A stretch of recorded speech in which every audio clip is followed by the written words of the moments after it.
Thank you for joining us in our Women in Leadership series. As a Beyond Recruitment business, we've found that there's a lot of discussion at the moment around women not being in leadership roles, women not serving on boards and women not serving on executive tables. We've actually found that there are so many stories to share, so many women that have done well in leadership and so many organisations that are running fantastic programs to help women grow in their leadership roles, and we'd like to take you on this journey with them. Thank you for joining us.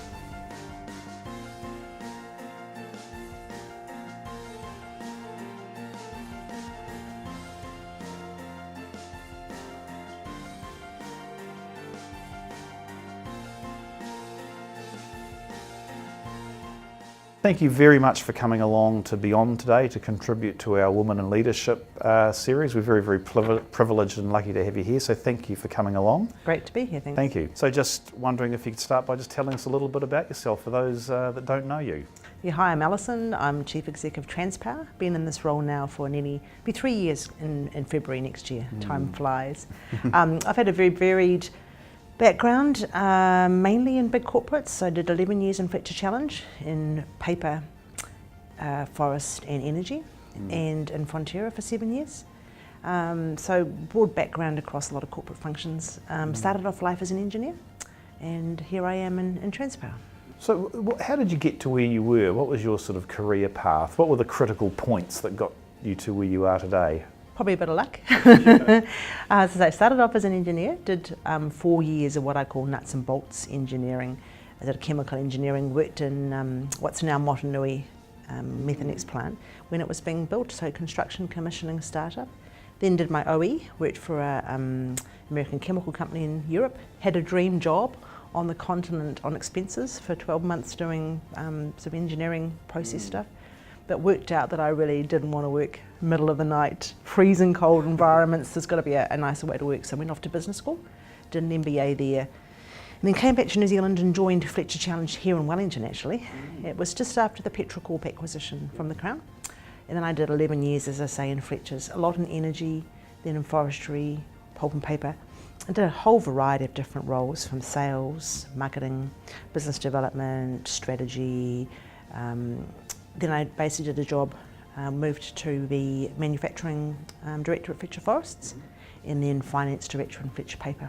Wow. And then Fletcher Challenge had its big breakup, and I didn't want to go with the Norske Skog side of Fletcher Paper. I moved to Oslo. I think my family would have divorced me by then. So I went and joined the precursor to Fonterra. Did a whole variety of different roles there as well. So I started off in the .com business, and then got taken over with the Fonterra merger, and ended up running quite a big sales portfolio in the ingredients business, a $3 billion international sales portfolio, which was great fun. Then ran a growth business, so trying to grow specialty ingredients pieces, whole variety of different roles for the CFO.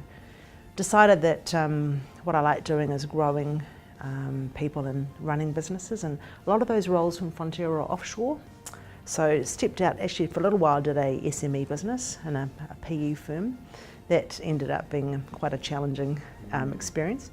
And then joined Orica, where I spent 4 years, 3 years running their New Zealand chemical business, and then in Melbourne running their international, being sort of global director of the chemical business internationally. Have you noticed any changes in society since you started your career in terms of the way women are perceived and treated in the workplace and in leadership positions? I remember vividly as a young engineer when I first started off, they sent us to Adelaide Refinery to do some training while they were building the gas-to-gasoline plant at Motunui.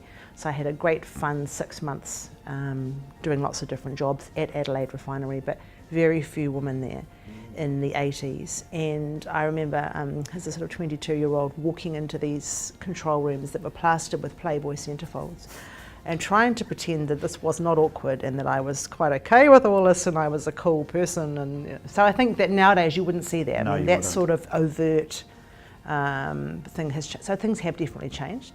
Whether it's a hell of a lot easier, I don't know, but I think there's definitely been some progress on some fronts. Yeah, because it sounds like a lot of the, and I don't know for sure, but a lot of the organisations you've worked with, have they been quite male dominated? Oh, all of them. Yeah, yeah. Fascinating. I think that's the manufacturing technical sector is quite Yeah. male dominated. Yeah. Operationally as well as through the management side of things. Yeah. Yeah. And have you ever experienced any workplace discrimination over your career? Yeah. And, but I like to balance it to say there's pluses and minuses. And again, I'll tell a funny story.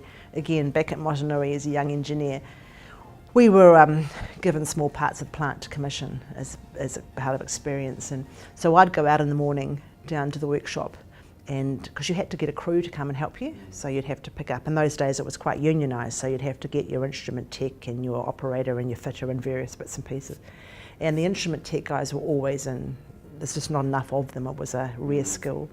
Now my colleagues would go down to the warehouse and then they'd get no one's available for the next few weeks. Come back when you're ready. But I'd have a whole lot of guys ready to work with me first thing in the morning because I was weird, oddity. So there's pros and cons. Yeah. And I think it's fair to say in the beginning you're odd, but after a while when people work with you, you become more of a person as opposed to your gender and things. Yes. I still think it's hard for women, but it's probably more insidious now as opposed to so overt. Yeah. But people are aware of the issues as well. Which women inspire you? I was interested in thinking about inspirational women, and I guess I've looked internationally to say I think at the moment Hillary Clinton's someone I think is battling hard. I can't believe the misogynism in the States. I think a lot of the bar she's been asked to jump is just not fair.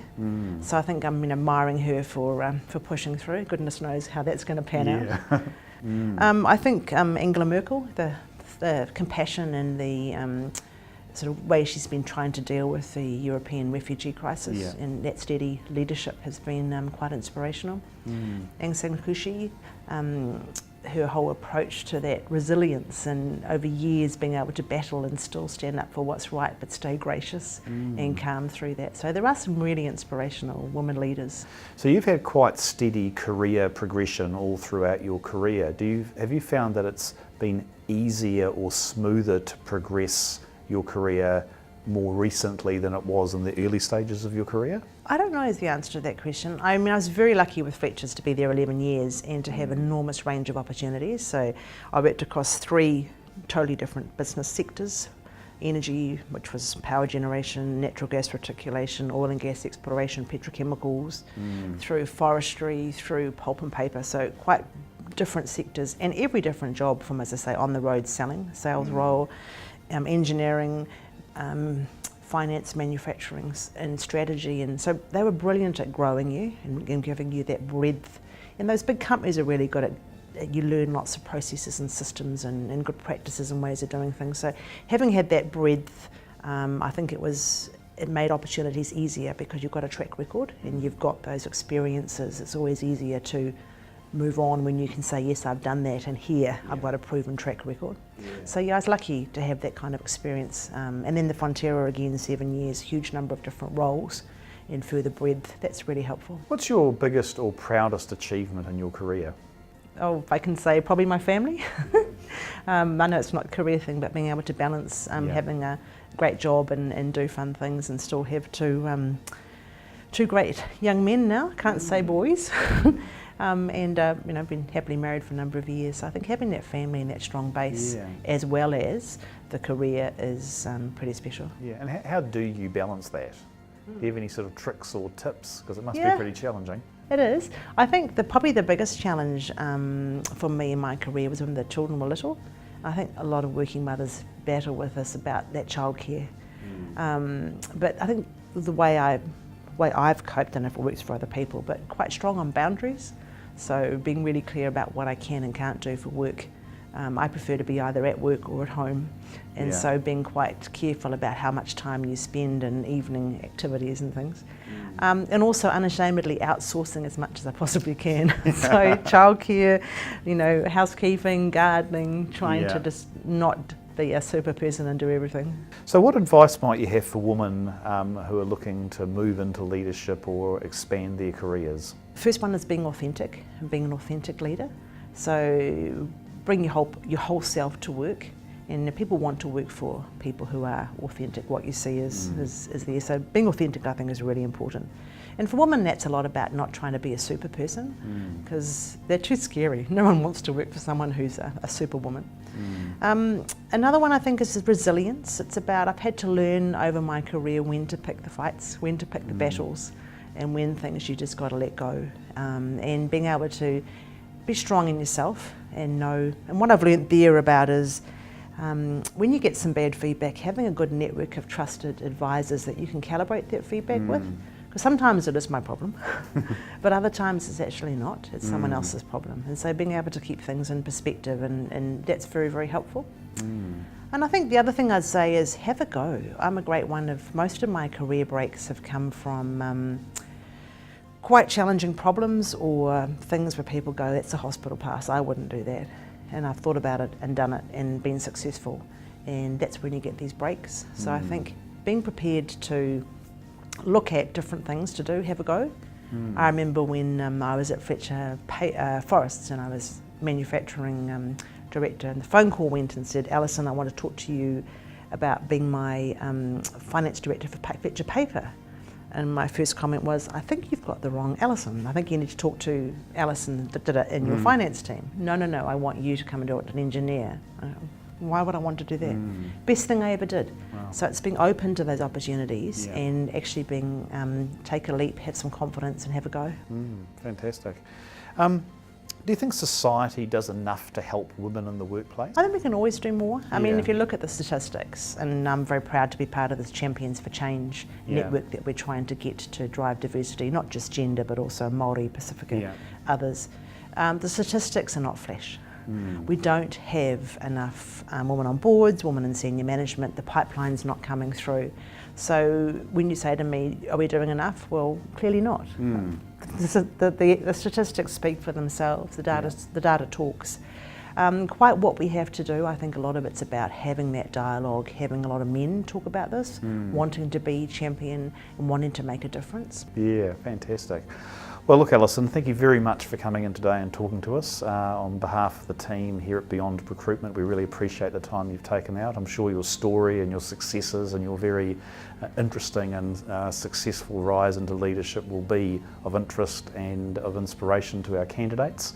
And just thank you again for coming along. We really appreciate it. Well, thanks very much, and thank you for asking me.